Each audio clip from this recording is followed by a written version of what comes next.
アンニョンパクンです。こちらにゲストを招待しました。はい、ひなと申します。よろしくお願いします。日本にいる他の韓国の方って、どういったストーリーがあるのか気になって、今日こちらに招待しました。大きく動画3つで上げたいと思ってるんですけれども、じゃあ、そしたら、軽く自己紹介お願いしてもいいですか？ひなと申します。貿易の仕事をやっております。よろしくお願いします。まず1つ目の動画では、なぜ日本に来たのかってことを聞いていきたいと思います。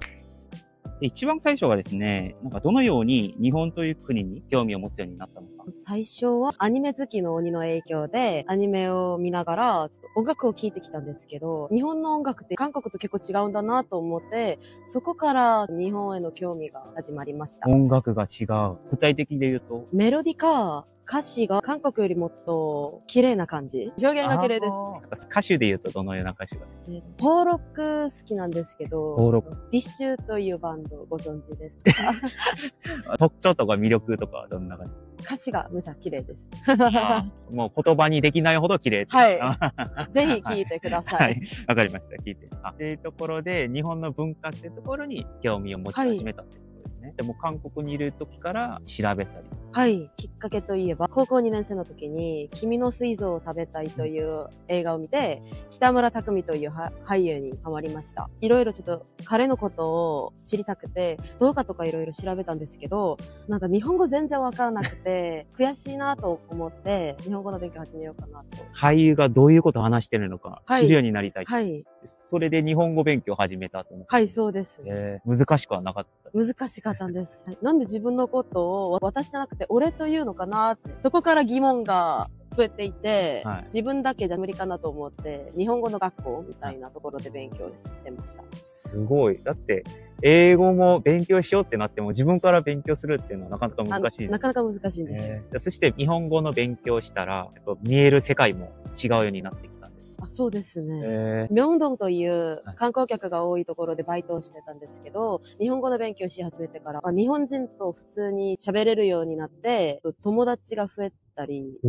韓国にいる頃から、観光客の方と友達になったっていう。はい、そうです。すごい。どういう風に繋がったんですか？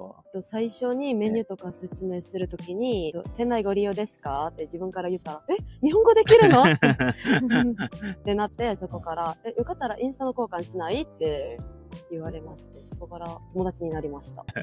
すごい。そこから日本に行きたいってなるのはまた別な気もするんですが、そこで何かあったんですか？韓国だと自分の限界を感じるんじゃないですか。日本人よりは韓国人の方が多いじゃん。当たり前なんですけど。で、直接日本行って日本人と喋りたいと思った。そのきっかけといえば、実は3年前ぐらいに韓国の代表として東日本大震災あるんじゃないですか。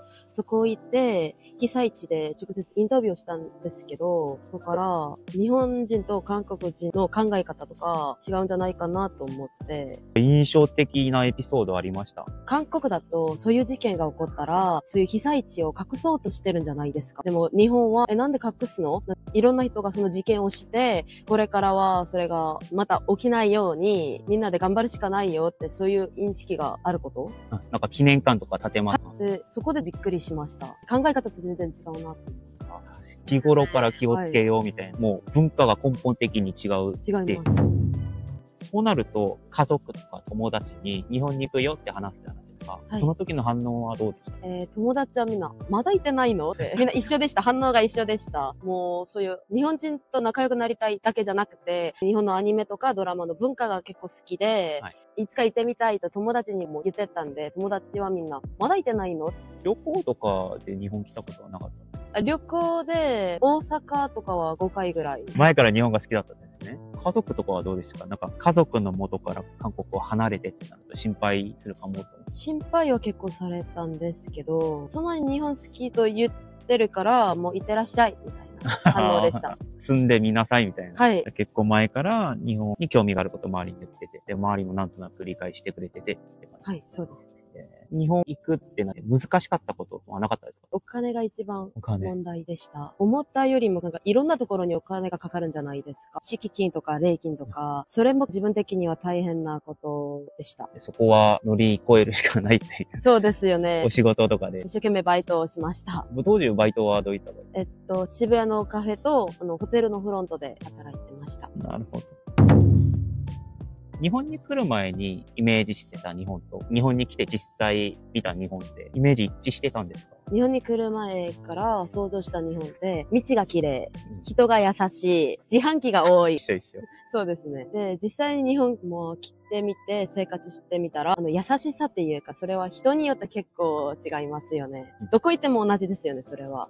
で、もう、街の綺麗さは想像したのと一緒でした。観光地、渋谷とか新宿は、思ったよりは汚かったんですけど、やそこはっぱり外国人多いですよね、はいあそこ。でも街が綺麗でびっくりしましたよ。でも、思ったよりゴミ箱が少なくてびっくりしました。わかる。ゴミ箱少ないのになんでこんな綺麗なの？そうですよね。不思議ですよ。謎です。謎です。親切さって、例えばエピソードとかありましたか？最初に日本来てて、ね一人でスーツケース2個を運んでいるところをあるおじさんが見て、どこまで行くの？手伝ってあげるみたいな。最寄りの駅まで手伝ってくれました。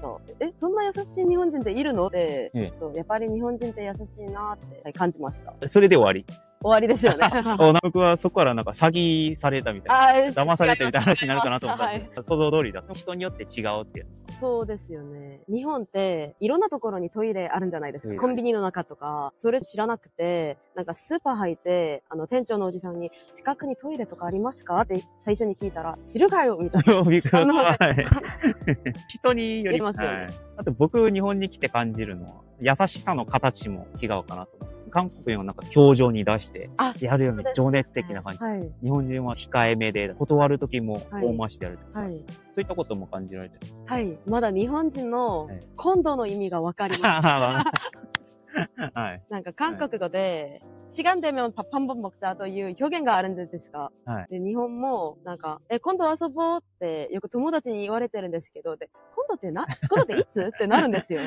今度というあれが本気なのか建前なのかが。なんか優しさの一種だろうなと思う。そうですよね。日本に来た直後って知り合いもほぼいない感じだと思うんですが、結構いた。はい、結構いました。韓国でバイトするときとか、その初期の苦労とかもなかった感じですかね。なんか寂しくて。でも一人暮らし自体が初めてで、思ったよりもちょっと寂しかったんです。はい。家に誰もいないことが。それはどのように克服した？いろんな友達と飲み行ったりしながら、いろんないい思い出を作ろうと頑張ったんですけど、結局寂しくなりました。それは現在も続いてる？現在は全然大丈夫です。慣れてきました。慣れてきました。っていうところで、まず一番目の動画としては、ひなさんが韓国から日本に来るまでの話を伺いました。ありがとうございます。次の動画としては、ひなさんが実際日本に来てどういう仕事をやってきたのかとか、どういった趣味を楽しまれているのかみたいなことを聞いていきたいと思います。はい。では次の動画でお会いしましょう。アンニョン。アンニョン。